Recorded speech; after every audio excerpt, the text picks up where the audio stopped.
aku pengen gini, aku pengen gitu, nggak di ACC, nggak dilakukan. Akhirnya dia ngancam-ngancam akan nyebarin foto-fotonya atau video-video kita.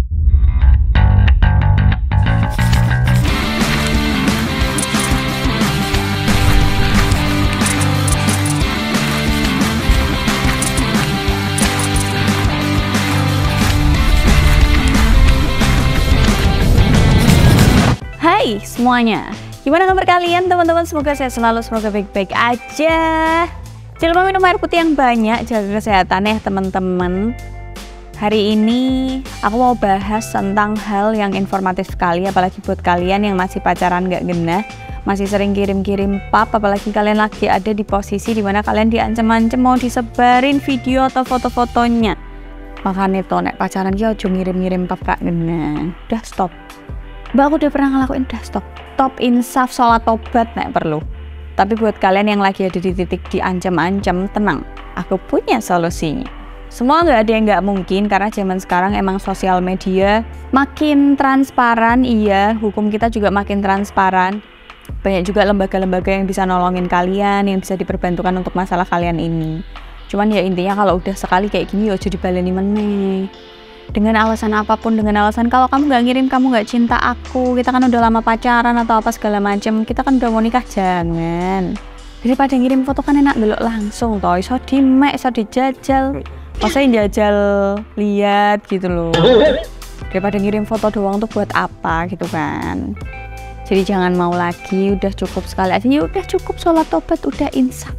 Kembali ke jalan yang benar. Wih, emang yang sebelumnya salah mbak? Enggak salah, cuman beda arah aja. Kalau di negara Konoha itu alasan kenapa kok orang-orang ngancam-ngancam gini terus nyebar, itu biasanya masalah hati, sakit hati. Aku nggak terima diputusin, aku nggak terima dia dapat yang lebih baik, aku nggak terima nasibnya lebih baik daripada aku nggak terima setelah putus dari aku kok dia jadi lebih bagus, lebih indah, lebih enak, lebih segala-galanya. Aku iri gitu ya, harusnya dia putus dari aku tuh nggak lebih tinggi daripada aku. Urusan hati. Ada juga yang ngancem karena ditolak untuk berhubungan intim atau ditolak kemauannya apa. Misal, kirimin aku ini, aku pengen gini, aku pengen gitu, nggak di ACC, nggak dilakukan. Akhirnya dia ngancem-ngancem akan nyebarin foto-fotonya atau video-video kita. Yang berikutnya, biasanya yang nyebarin ini pengen dapat pengakuan, entah dari circle pertemanannya yang nggak sehat itu, atau dari orang-orang yang sebenarnya toksik di kehidupan si oknum yang nyebarin ini. Jadi dia kayak dikompor-komporin. Kadang kan kalau cowok-cowok tuh circle-nya kan nggak sehatnya adalah dikompor-komporin biar dapat pengakuan. Siapa yang paling hebat, siapa yang paling sangar, siapa yang paling kuat minum, siapa yang rokoknya paling banyak, siapa yang mobilnya paling bagus, siapa yang mobilnya paling mahal, siapa yang motornya paling mahal, siapa yang modifannya paling oke, siapa yang kenal potnya paling yoi, siapa yang pokoknya yang paling kalau di circle cowok. Nah, dia pengen dapat pengakuan. Terus biasanya tadi udah apa, hati, nggak di ACC ajakannya, terus pengen dapat pengakuan. Ada lagi karena uang, ngancem-ngancem kalau kamu nggak ngirimin aku duit nanti tak share, akhirnya ngirim-ngirim duit. Dan yang terakhir ada lagi urusan pribadi, macam-macam lah urusan orang-orang. Tapi rata-rata kebanyakan tuh karena iri itu. Iri yang kebanyakan terjadi tuh iri sama pengakuan dari circle. Nah, itu doang maksudnya. Keseringannya tuh kayak gitu ya. Kenapa kok sampai ada ancam-ancaman mau di-share apa segala macam. Tapi ada juga kasus yang nggak ngancam untuk di-share, tapi udah kayak di-spillin ke teman-temannya gitu loh, bisa gini. Jadi dia karena aku pribadi mengalami sendiri gitu ya.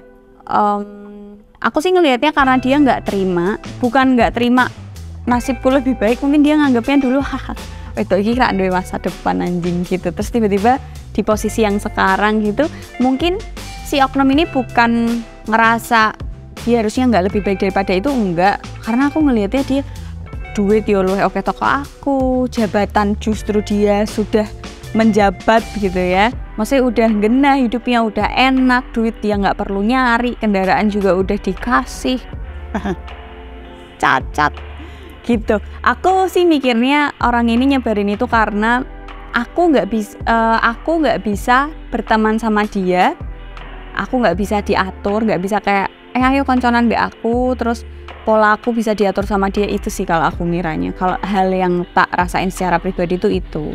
Sebenarnya banyak banget alasannya kenapa orang itu nyebar-nyebar gitu. Ada yang nyebar ngancam-ngancam dulu, ada yang enggak, langsung di-spillin, tunjukin ke teman-temannya gitu. Mbok pikir aku wedi, mbok pikir hidupku akan rusak, bukan hidupku sudah rusak, bukan? Kadang orang yang nggak takut apa-apa tuh karena dia ngerasa dia nggak punya apa-apa, jadi dia nggak takut kehilangan gitu. Nggak ding, aku takut kehilangan gitu ya. Namanya kehidupan tuh kan ada yang iri, ada yang dengki, ada yang nggak suka sama kita. Pokoknya tuh ciri khas orang tuh nggak suka kita lebih baik daripada dia menurut sudut pandangnya dia loh.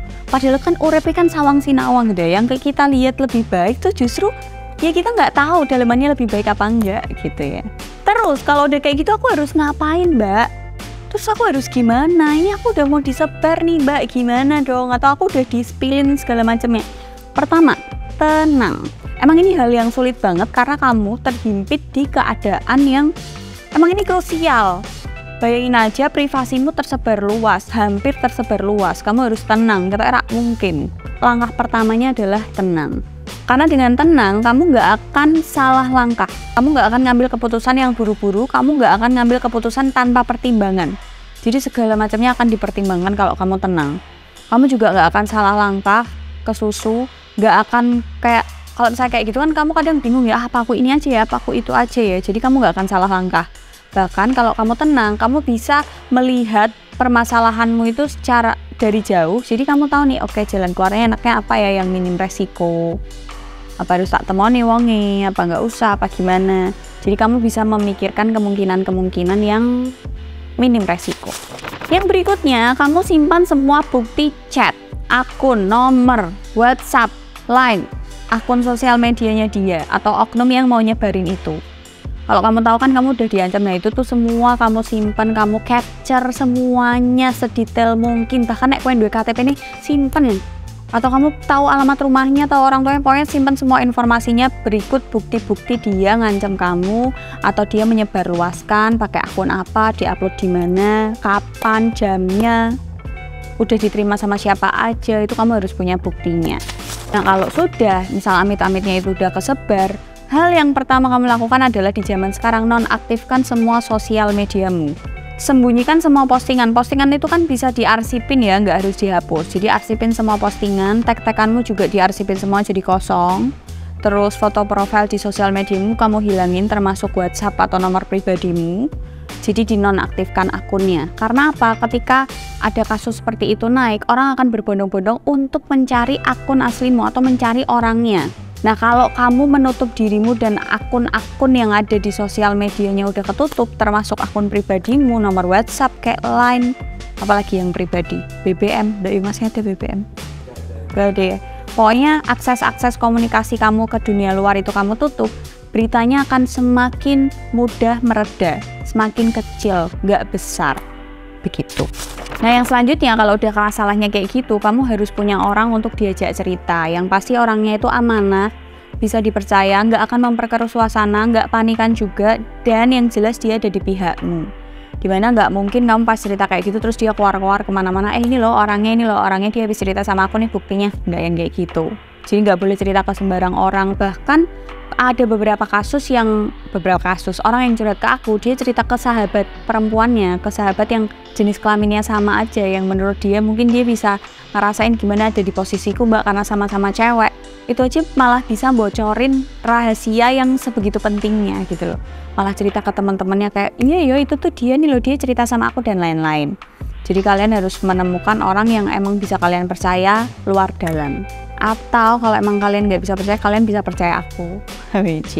Nggak sih, aku tuh nggak akan nyebar luasin kemana-mana, tapi aku akan nyariin lembaga-lembaga yang bisa membantu kalian. Contohnya ini ada, nanti tak tampilin di sini. Kalau misalnya kalian nggak mau lewat aku, kalian bisa langsung kontak langsung, jadi lebih cepat juga. Yang pertama itu ada layanan pengaduan, ada layanan psikologis dan sosial, ada juga layanan pendampingan korban karena kamu di sini sebagai korban gitu ya. Ada bantuan hukum juga kalau kamu mau membahas itu ke jalur hukum. Ada konsultasi keamanan digital, terus bantuan penghapusan konten. Nah, ini gambarnya udah ada, itu macam-macamnya, ada LBH, ada pendampingan psikologis, penghapusan konten juga. dari lembaga hukum juga ada macam-macam di sini. Ini bisa membantu kalian gitu ya. Semoga teman-teman tidak dibodohi sama oknum-oknum yang sok-sokan paham hukum, sok-sokan kuat padahal aslinya tempe chicken gitu ya. Ada di description box itu ada link-linknya, bahkan ada beberapa yang udah langsung kan ada nomor, ada kontak personnya. Semoga dengan adanya konten ini bisa membantu kalian yang mungkin lagi ada di masalah bukan cuma tentang penyebaran konten aja, tapi tentang hal-hal yang sekiranya butuh bantuan-bantuan seperti tadi. Jadi semoga bermanfaat teman-teman. Ingat, segala sesuatu yang kalian lakukan di dunia pasti ada efeknya, entah baik entah buruk. Jadi kalau mau melangkah harus dipikirin baik-baik. Semoga bermanfaat, semoga kamu tambah dewasa untuk melangkah penuh perkiraan. See you in the next video. Bye.